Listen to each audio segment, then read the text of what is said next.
बातमी शिर्डीतून शिर्डीमध्ये भिक्षुकांची धरपकड मोहीम आता राबवण्यात आली आहे, तर 68 भिक्षुकांची स्वीकार गृहामध्ये रवानगी करण्यात आली।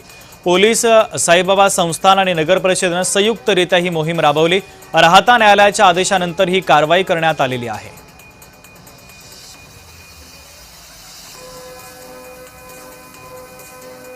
भिक्षुक दिवसभर नशेत असतात। एखाद्या साई भक्तांनी त्यांना भिक्षा नाही दिली किंवा काही मज्जाव केला काही ध्यानासाठी, तर त्या साई भक्ताची शर्ट ओढ, महिलेची समजा साडी ओढ, म्हणजे त्यांना असं जेरी सांगून सोडतात असे। आणि इतके घाणेरडे, ते आंघोळ नाही, दारूच्या नशेत, गांजा पिलेले, इतक्या भयंकर अशा परिस्थितीमध्ये ते भिक्षेकरू या ठिकाणी होते।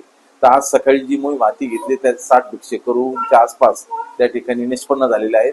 आता पोलीस पुढची कारवाई करणार आहे। त्या ठिकाणी त्यांचं मेडिकल करून कोर्टात वगैरे हजर करण्याची मोहीम हाती घेतली।